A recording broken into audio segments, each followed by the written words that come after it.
बात करने वाले हैं large cap, mid cap and small cap companies के बारे में, और कैसे हमें पता लगता है कंपनी लार्ज कैप है, मिड कैप है या स्मॉल कैप है। ठीक है, और कहाँ पे जो लोग ज़्यादा अपना पैसा इन्वेस्ट करना पसंद करते हैं, वो सब हम इस वीडियो में देखेंगे। तो सबसे पहले तो हम ये देखते हैं कंपनी का हमें पता कैसे लगता है कि company large cap, mid cap या स्मॉल कैप है। तो हमें पता लगता है कंपनी की मार्केट वैल्यू से इसका पता लगता है। कंपनी की जो मार्केट वैल्यू होती है, मार्केट में जो कंपनी की वैल्यू होती है, उससे हमें ये पता लगता है कंपनी लार्ज कैप या मिड कैप या स्मॉल कैप है। ठीक है, अब कंपनी की जो मार्केट वैल्यू है उसको निकालते कैसे हैं, उसको निकालने के लिए एक फॉर्मूला है। जैसे कि शेयर का प्राइस, जो कंपनी के शेयर का प्राइस चल रहा है, उसको हम मल्टीप्लाई करते हैं नंबर ऑफ आउटस्टैंडिंग शेयर्स के साथ।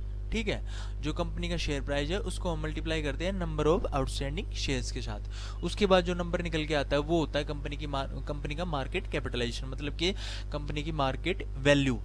ठीक है, उसको हम बोलते हैं कंपनी की मार्केट वैल्यू। अगर किसी को कंपनी खरीदनी है तो जो मार्केट, इसको मल्टीप्लाई करने के बाद जो नंबर निकल के आता है वो उसको पे करना पड़ेगा, तभी हम उस कंपनी को बाई कर सकते हैं। ठीक है, ऐसे हमें पता लगता है कंपनी का मार्केट कैपिटलाइजेशन कितना है। अब हम आते हैं लार्ज कैप कंपनीज में। सबसे पहले according to security exchange board of India, according to SEBI, ठीक है, जो कंपनीज टॉप 1 to 100 में आती है ना, उसको एज पर मार्केट वैल्यू, उसको उनको हम लार्ज कैप कंपनीज बोलते हैं। ठीक है, वो कंपनीज लार्ज कैप कंपनीज में आती हैं। जो कंपनीज मतलब टॉप 100 कंपनीज में आती हैं, फर्स्ट 100 कंपनीज में आती हैं, जो एज पर मार्केट वैल्यू, ठीक है, उनको हम क्या बोलते हैं, लार्ज कैप। ठीक है, लार्ज कैप कंपनी। और दूसरा ये होता है जिस कंपनी का मार्केट वैल्यू, मार्केट कैप जो होता है, मार्केट कैपिटलाइजेशन 20,000 करोड़ से ज़्यादा होता है, उससे ऊपर होता है 20,000 करोड़ या उससे ऊपर होता है, उसको भी हम लार्ज कैप कंपनी ही कंसिडर करते हैं। अब हम आते हैं मिड कैप पे। ठीक है, तो अकॉर्डिंग टू सेबी जो कंपनी 10 मतलब कि टॉप 100 तो हमारी वो होगी, लार्ज कैप होगी, उसके बाद जो 101 से लेके 250 कंपनीज में आती हैं, 250 तक जितनी भी कंपनीज आती हैं एज पर मार्केट कैप, उनको हम बोलते हैं मिड कैप। ठीक है, वो आती है मिड कैप कंपनीज में। ठीक है, दूसरा ये होता है ऐसी कंपनीज जिनका मार्केट कैप 5,000 करोड़ से लेकर 20,000 करोड़ तक होता है ना, वो कंपनी सब मिड कैप कंपनीज में आती हैं, 5,000 करोड़ से 20,000 करोड़ तक। अब आते हैं स्मॉल कैप में। अकॉर्डिंग टू सेबी जो कंपनीज 250 से लेकर ऊपर 500 तक एज पर मार्केट कैप में आती हैं, मतलब कि जो 250 से ऊपर आती हैं जो कंपनीज लगभग 500 तक, वो कंपनी सारी स्मॉल कैप कंपनीज में आती हैं।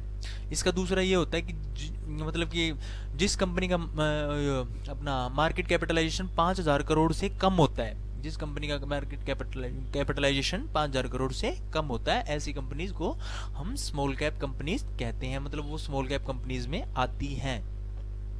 ठीक है, उसके बाद हम आते हैं इनका रिटर्न्स कैसा होता है, इनमें लिक्विडिटी कैसी होती है, इंस्टीट्यूशनल का जो पोजीशंस होती है वो कैसे होती है, इन्वेस्टमेंट कैसे होती है, वो सब हम इसमें देखते हैं। ठीक है, तो सबसे पहले हम बात करते हैं रिटर्न्स की। तो रिटर्न्स का मतलब तो पता ही है हमें, कितना प्रॉफिट आता है वो पता लगता है हमें। रिस्क हमें मतलब कितना रिस्क है इसमें वो पता लगता है। लिक्विडिटी में हमें जैसे कि कितना ट्रेड हो रहा है, कितनी वॉल्यूम के साथ इसमें ट्रेडिंग हो रही है वो पता लगता है। वोलेटिलिटी के स्टॉक कितना ऊपर नीचे जा रहा है वो पता लगता है। इंस्टीट्यूशनल का बड़े जो प्लेयर्स होते हैं वो कितनी मतलब कितना इन्वेस्टमेंट कर रहे हैं, कितनी पोजीशंस कर रहे हैं अपनी इनमें क्रिएट, वो पता लगता है इससे। तो सबसे पहले हम आते हैं लार्ज कैप में। तो लार्ज कैप कंपनी जो रिटर्न्स होता है वो होता है मॉडरेट, क्योंकि पहले ये कंपनी बहुत ज़्यादा बड़ी होती है।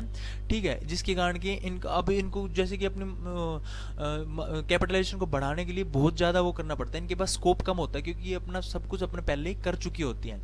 ठीक है, तो इसमें क्या होता है, जो इनके रिटर्न्स होते हैं वो होते हैं मॉडरेट। ये कंपनी मतलब धीरे धीरे बिल्कुल स्लो, हल्का फुल्का बढ़ता रहता है, इनमें रिटर्न्स मिलता रहता है। इसके बाद रिस्क, इनमें जैसे कि रिस्क बिल्कुल लो होता है।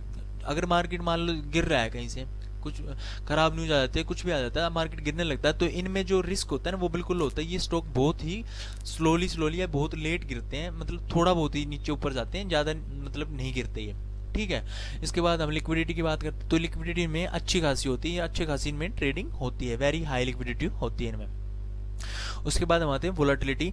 इनमें वोलेटिलिटी लो होती है, ये स्टॉक ज़्यादा से ज़्यादा 1% 1.5% नीचे ऊपर ऐसे ही ट्रेड करते रहते हैं। इंस्टीट्यूशनल जो होते हैं उनकी पोजीशंस इनमें काफ़ी हाई होती हैं। ठीक है, जो बड़े प्लेयर्स होते हैं उनकी पोजीशन इनमें हाई होती है। उसके बाद हम आते हैं मिड कैप पे। तो मिड कैप जो होता है उसमें रिटर्न्स की जो चांसेस होते हैं वो ज़्यादा हाई होते हैं क्योंकि इनके पास स्कोप है। ठीक है, ये कंपनी मिड कैप कंपनी अगर अच्छा खासा रिटर्न मतलब गेन करने लग जाती है, अच्छा खासा रिटर्न देने लग जाती है, तो ये लार्ज कैप भी बन सकती है। ठीक है, तो इसलिए इनमें जो रिटर्न की पोटेंशियल होती है ना वो हाई होती है। ठीक, उसके बाद रिस्क, इसमें रिस्क भी ज़्यादा हाई होता है। अगर मार्केट गिरने लग जाता है तो ये जो लार्ज कैप कंपनी थोड़ा बहुत गिरती है, बहुत लेट गिरती है ये, लेकिन मिड कैप जैसे मार्केट गिरने लग जाता है तो ये भी साथ साथ गिरने लग जाती है नीचे की तरफ, तो इनमें रिस्क हाई हो जाता है। लिक्विडिटी इनमें भी अच्छी खासी होती है, अच्छी खासी वॉल्यूम के साथ इनमें ट्रेडिंग होती है। वोलेटिलिटी इनमें हाई होती है।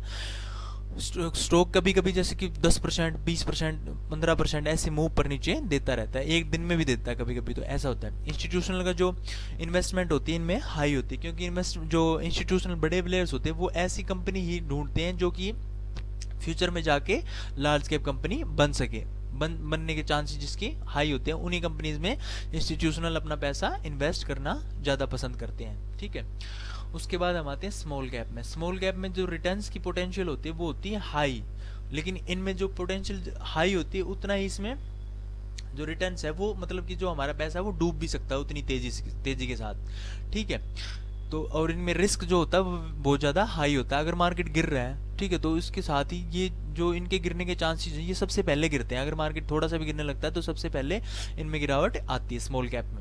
लिक्विडिटी इनमें लो होती है। ठीक है, इनमें लिक्विडिटी लो होती है। अगर मार्केट में कोई भी ऐसा सिनेरियो बनता है कि मार्केट गिरने लग जाता है तो इनमें कई बार ऐसा होता है कि खरीदारी नहीं मिलता। ठीक है, तो इनमें लिक्विडिटी काफ़ी लो हो जाती है। वोलेटिलिटी इनमें हाई होती है। वोलेटिलिटी मतलब कि स्टॉक 15%, 20%, ऐसे 25% भी मूव दे देते हैं कभी कभी, तो एक दिन में ऐसा होता है इनमें स्मॉल कैप में। ठीक है, वोलेटिलिटी इसमें वोलेटिलिटी हाई होती है। और जो इंस्टीट्यूशनल होते हैं, इन्वेस्टर्स होते हैं, उनकी जो पोजीशंस होती है इनमें वो काफ़ी लो होती है। ठीक है, उसके बाद हम आते हैं जो large cap companies, top 100 company, उनको हम कहाँ पे देख सकते हैं, तो हमें उसके लिए गूगल पे हम सर्च कर सकते हैं निफ्टी 100 इंडेक्स। उसके बाद हमें जो टॉप 100 कंपनीज है उनका पीडीएफ मिल जाता है। उसके बाद मिड कैप को अगर पता करना है तो निफ्टी 150 मिड कैप इंडेक्स, इसको सर्च करते हैं हम तो हमें मिड कैप कंपनीज मिल जाती हैं। स्मॉल कैप में निफ्टी 250 स्मॉल कैप इंडेक्स, उसमें 250 से ऊपर जो भी कंपनीज है वो हमें यहाँ पे मिल जाती है। तो ये होता है लार्ज कैप। और जो लार्ज कैप कंपनीज होती हैं इनको ब्लू चिप कंपनी भी बोला जाता है। ठीक है, लार्ज कैप कंपनीज को ब्लू चिप कंपनी भी बोला जा सकता है। लार्ज कैप कंपनी इनमें पोटेंशियल ये होता है, अगर स्मॉल कैप कंपनी है वो मिड कैप भी बन सकती है और लार्ज कैप भी बन सकती है। ठीक है, लार्ज कैप मिड कैप भी हो सकती है और स्मॉल कैप भी हो सकती है। तो किसी भी कंपनी का ये नहीं पता होता कंपनी कौन सी, मतलब कब उसमें चेंजिंग आ जाए। जैसे कि मिड कैप है उसमें लार्ज कैप बनने की कैपेबिलिटी भी हाई होती है। ठीक है, अच्छी खासी होती है कि मिड कैप कंपनी आगे जाके फ्यूचर में अच्छा रिटर्न देने लग जाती है, तो वो लार्ज कैप भी बन सकती है। स्मॉल कैप मिड कैप भी बन सकती है और स्मॉल मतलब मिड कैप स्मॉल कैप भी बन सकती है। तो ये सब हमें अपने हिसाब से देख के उसके बाद ही हमें इन्वेस्टमेंट करनी चाहिए।